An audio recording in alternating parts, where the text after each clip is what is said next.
biggest Palsteron here, and today let's talk about all the spoilers that we have so far for 3.25. So in around about a day from whenever this comes out, we're going to have the live teaser and reveal for the new league, the Settlers of Kalguur, which from what we've seen so far from the teasers looks absolutely great. We don't know really anything about the league mechanic, but just the quality of life stuff they've given us so far is pretty overwhelming. To be fair, some of this is stuff that is already a normalcy in other ARPGs, but I mean, better late than never. And honestly, I gotta say, I really like the route they went this time, revealing upfront stuff that makes the game more fun, and then going in depth about the mechanics later. So let's kind of start. Now, there have been reveals over the last 10-ish days or something that I kind of compiled here. I will go after how big and impactful I think these are, and we just have to start out with the pickup range. And the pickup range, as you can see right here, has been increased from having to step on it to actually having, like, I don't know, a hand pick it up. And that's a pretty big deal. If you've been playing other ARPGs where that is possible, it is kind of a game changer. And just how much of a deal it is, we will have to see. One thing I will say is that it will especially come out in loot heavy strategies, meaning that strats that have a lot of bubblegum currency that they have to pick up will get a lot more from this than, for example, a Sanctum runner. Also, I don't think it's confirmed yet, but this should also work on breakables and also therefore doors. So yeah, it's definitely a game changer for everybody. But for example, for builds like Welding Blades and Frostblink, you also have the thing where these have fixed travel distance. So very often what would happen is you don't want to scale movement speed because you can just move with Welding Blades and Frostblink. But then if you have to move around the corner or you have to loot, you still often want a Quicksilver in those builds. And some people literally just did it for looting because otherwise it feels really bad. That might actually not be necessary anymore. So this change might, in essence, free up a whole flask slot for those builds. And the same is kind of true for Leap Slam builds, which now can be way more sloppy with their targeting. And of course, since it's a lot nicer to pick up stuff right now, it might also mean that you can run a less strict loot filter. Either way, without even having played this and without having seen the patch notes, I would be shocked if this is not one of the biggest changes that PoE has ever seen, and it's kind of going to be kind of slowly creeping in just how much more fun this is going to make the game. Now then, the map device is getting a 6th slot, which basically just means instead of 4 scarabs, you can now use 5 or a combination with scarabs or frags. And I think this is a good idea. I guess they're kind of backtracking the removal of sextants, and sure, we had all flames last league, but they probably won't go into the main game, so they still want to give you a little bit more customizations for what you want to farm. However, the change that I would like to see with scarabs is actually that you have a maximum of 1 of each scarab that you can use. Otherwise, I don't think this will actually change much. You will just still play the same, just 1 note strat, and you will just add an extra BH or add an extra this or add an extra that. And you're just going to use another one of your common scarabs, and it's not really going to change much other than give you a little bit more juice. I would like to see a 1 maximum, simply because then you would kind of have to mix and match if there's not enough scarabs that are actually good for your strat.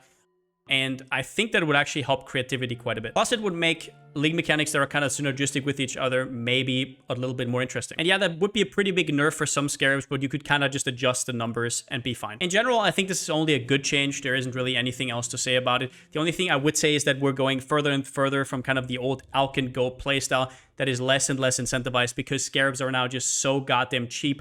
And if you're not just using any at all, you're kind of trolling. But that's just a personal grab of me because I absolutely love just boss rushing and not caring about any frags and just map after map after map, 30 seconds. That is, I kind of like that playstyle, but we're kind of moving away from that. With more and more customization, I think for most people, this is a straight up buff. Then we have static life bars. Now, these apparently only are on act bosses and pinnacle bosses right now. However, they do show a Simulacrum run, which we're going to get to later, where the boss also has one. So maybe ever since they made that video, they implemented on more bosses. And I think that's an incredible change, because if I think about my boss fights, especially the ones that take longer, especially on League Start when you're not just one-shotting bosses, it's really nice to not have to hover over the boss. Some of these fights are stressful enough, having to hover over and then see what's going on. This will give you a lot more information if you're looking for that. And in general, it just looks epic. And more than just that, it does tell me that they are willing to put stuff from PoE 2 into PoE 1, even more so than they already kind of talked about. I think that we are going to get quite a bit of the quality of life that has already been implemented, but maybe even content. But that's all just speculation at this point. Really like the change. Now then we have Bandit rewards getting reworked.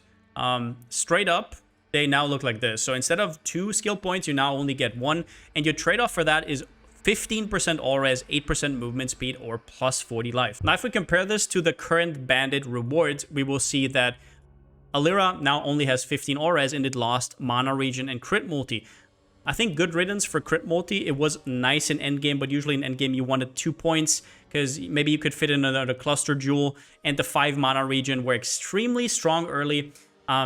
So that is kind of annoying to have to go, but most builds relied on mana flasks anyway. So I think it will be missed. It will be quality of life missed, but getting an extra point and only keeping the best stat on Alira is a big buff. So 15 aura is incredible. Then we have Kraton, which now got actually playable. It used to have 6% move speed, 10% chance to avoid ailments, and 6 attack and cast speed. Straight up, it's so much better now. You only get 8% move speed. If I think about which builds want 8% move speed, most builds on not just the left, but also on the right side would want that. For example, people are already picking up Quick Step, and the special suppression doesn't even do anything. So 9% for 2 points, people are already taking. If you're on the left side, I think everybody would agree. If you just had a 1-pointer here that would give you 8% movement speed, I mean, that is an insta-pick. However, it does have to compete with the 15 auras, and this is kind of a mindset thing. It's like, do you want to be fast and maybe a little bit squishier, or do you want to have it comfy? If I write, for example, a league starter for people, then I'm definitely going to pick the auras, because if you're experienced with the game, you're just gonna say, screw you, pal, I'm gonna go move speed anyways, and it's gonna be fine. But if you're a new player, I think the 15 auras is just an absolute game changer, and only for 1 point, so you're not even really delaying a lot of your main points. And you can also mix and match here. You can go purity plus movement speed to have kind of a little bit of a balance. You can also go haste plus auras, whatever you want to, or if you're good at the game, you just go haste and move speed, of course. But yeah, this is just a lot of good stuff. The plus 40 max life, I mean, you'd have to ask a hardcore player when they would take 40 max life. Obviously, it's very good early. It's flat life. People love this mastery over here, but this mastery is 50 life, and I don't know if you would ever sacrifice any of these for that, but that's to be seen. I think Oak is still the worst by a mile. Now, funnily enough, people have called this a little bit of an early game thing, and you would always spec out of it. I actually disagree with that. If you look at 15 auras in the grand scheme of a build, especially after Mage Blood plus Res Flask got nerfed, I would say that most endgame builds would take a 1-pointer that gives you 15 auras. It's kind of a suffix. I know not in every build, but I think we'll see a ton of builds actually keep Alira in endgame, even if they are something like an Adorned setup. Now, don't get me wrong, I think this is a lot better than it used to be. I'm a little bit disappointed that they didn't make it more meaningful, because if we look at the whole campaign, this is the only choice that we have for permanent stats. Sure, you can respec it later, but this actually affects your character. Otherwise, it's just you get a passive point, you can do whatever you want with them.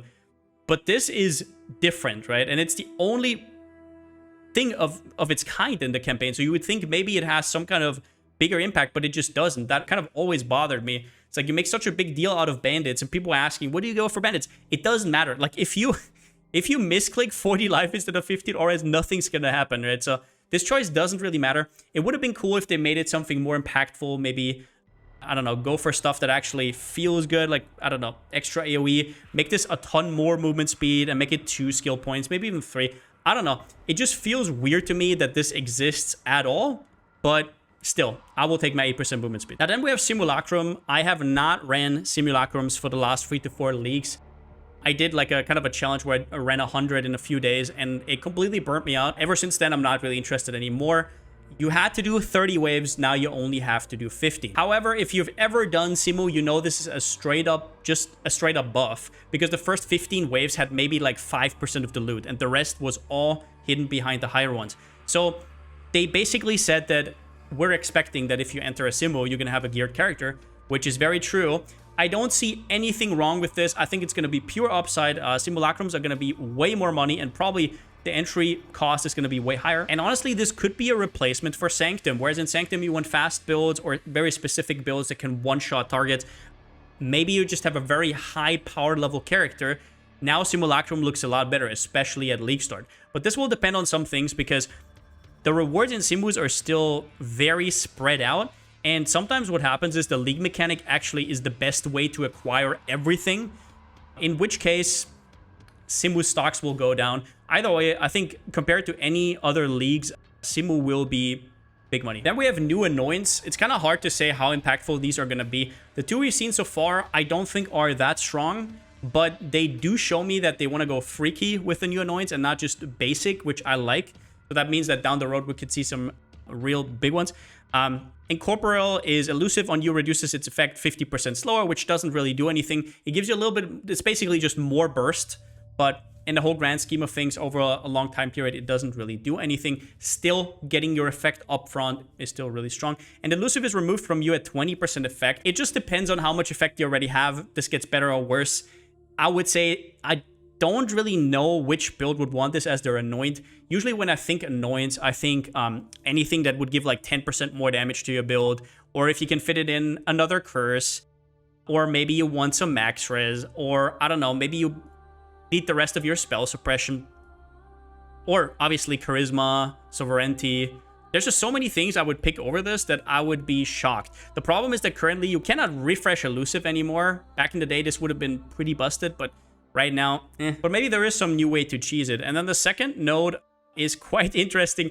Mixed munitions, 5% CDR for throwing traps per mine detonated recently.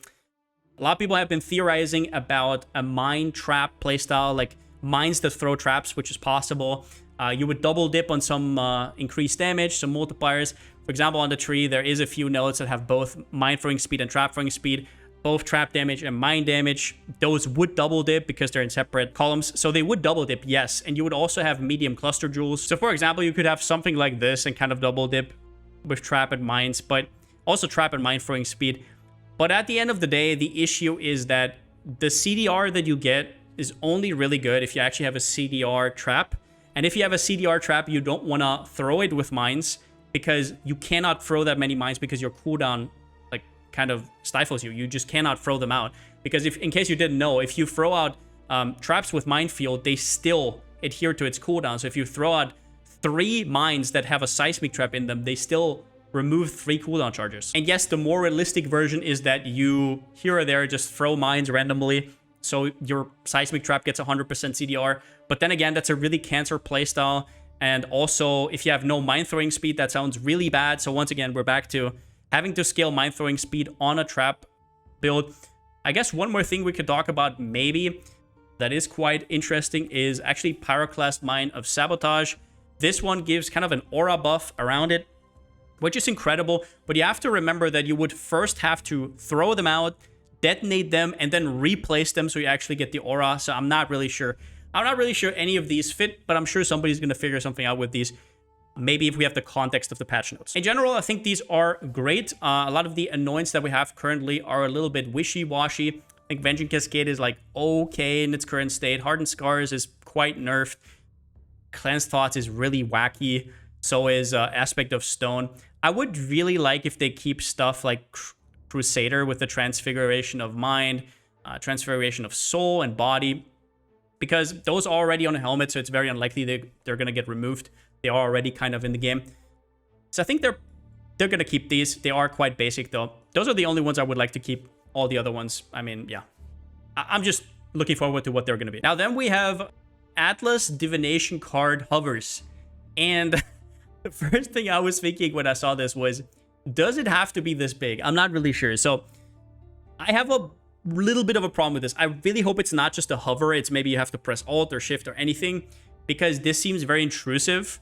And maybe I'm wrong on this, and maybe the SSF players are going to be pissed off about this, but I don't think it's as important of an info that you have to put it this big into the screen. Don't get me wrong. It's important, but like, is it proportional? I mean, unless you have a very specific farming strat, it doesn't even really matter all that much which div cards drop. What matters is a good layout, right?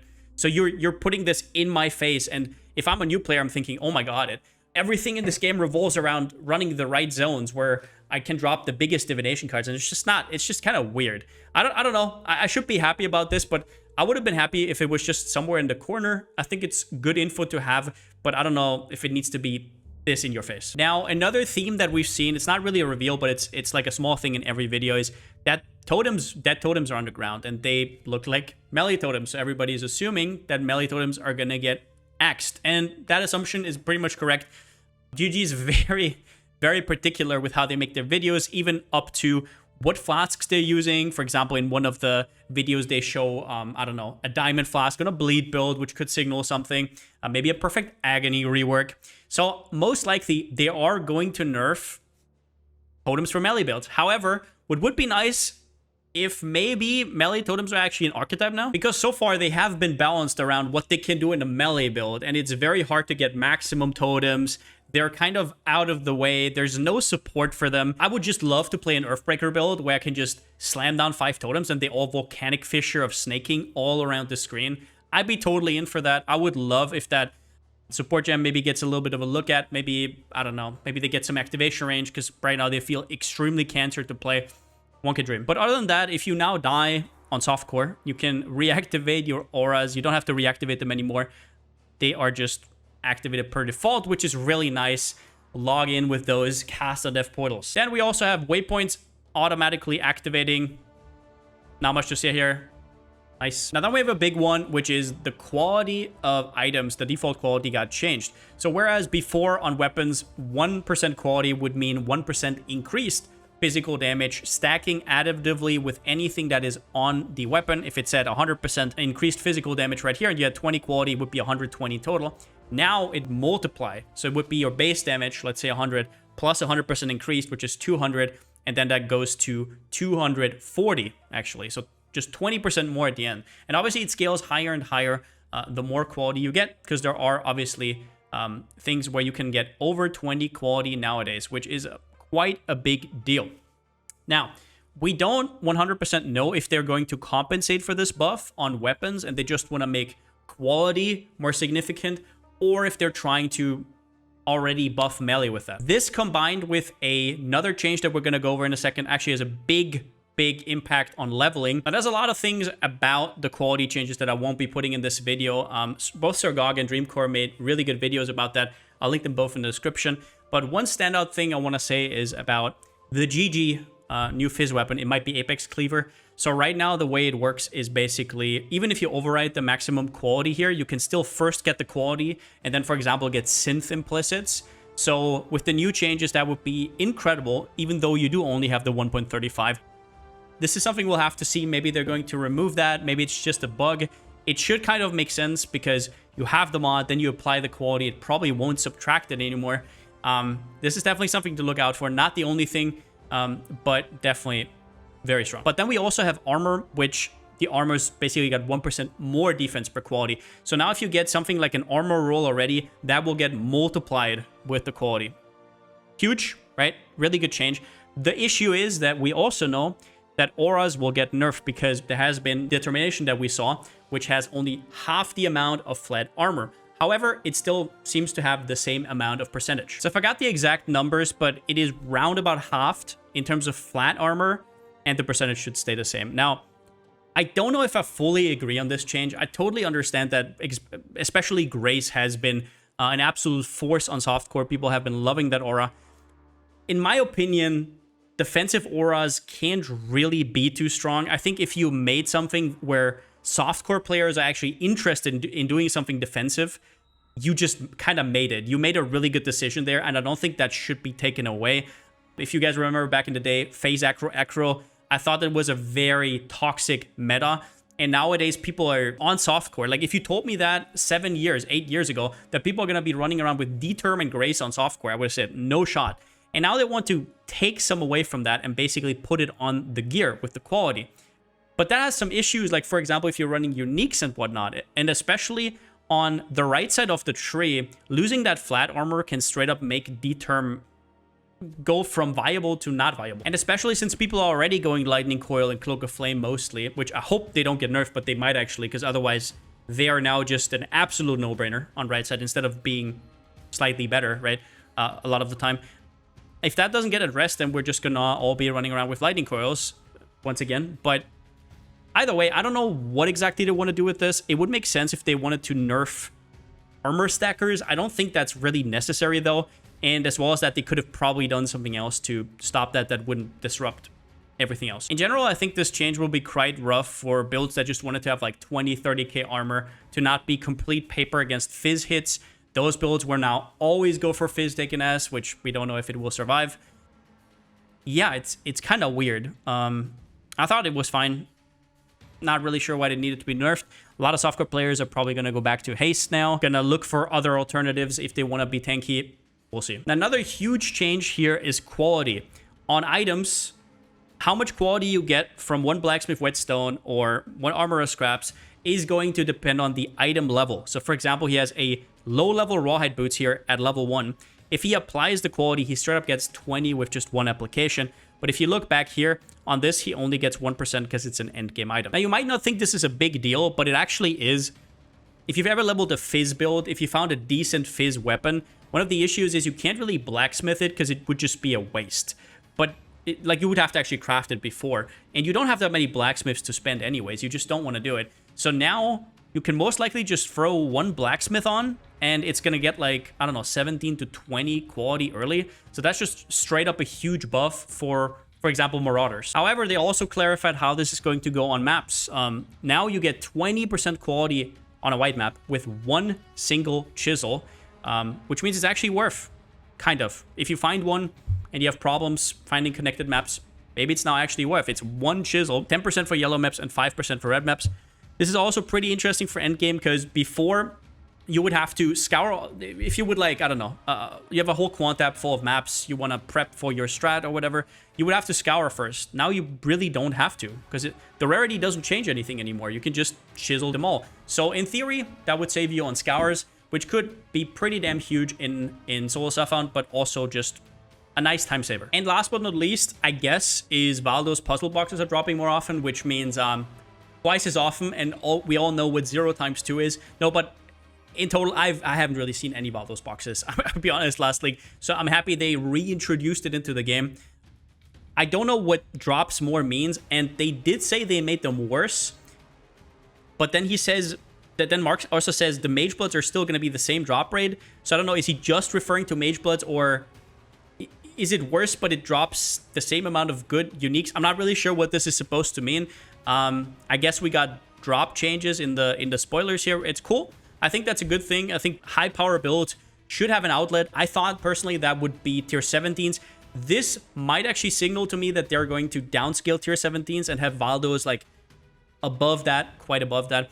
I think if you can actually be a Valdo's farmer and you have enough maps in circulation that you can specialize on it, that's just a good thing. Depending on how much extra the drop rate is, though, this might be another 50 div Mageblood or 5 div Headhunter League. We'll have to see. So that's about all we have so far. Some people have been asking me what I'm looking for next league in terms of builds. I don't really know. I tested the Hex Blast of Contradiction and I absolutely love that build. So if nothing changes, maybe that, but maybe there's going to be a Transfigured Gem I really like. I would love to League Start Cyclone, but I have a feeling that melee buffs is not going to extend that far. But hey, who knows? Either way, I'll be streaming the reveal over on twitch.tv/Palsteron. So if you want to join in, as always, you know where to find me. But yeah, so far, very hopeful. Feels like the break from PoE has done me really well. I feel very refreshed. I feel like I'm ready for another league. And this time, there's nothing really interrupting me. No Last Epoch, no Torchlight. There's just 2 months of straight PoE, so I'm really happy about just going back into it. I've been doing very little content last league. I've just recently looked at it. I was kind of like, I made 6 videos or something after league start. I made 3 times as many videos before as I did after. So yeah, I guess we're maybe going to do better on that part, but I'm really stoked for this. I think this is going to be a hype one. And yeah, since I still don't have a slogan, see you next time.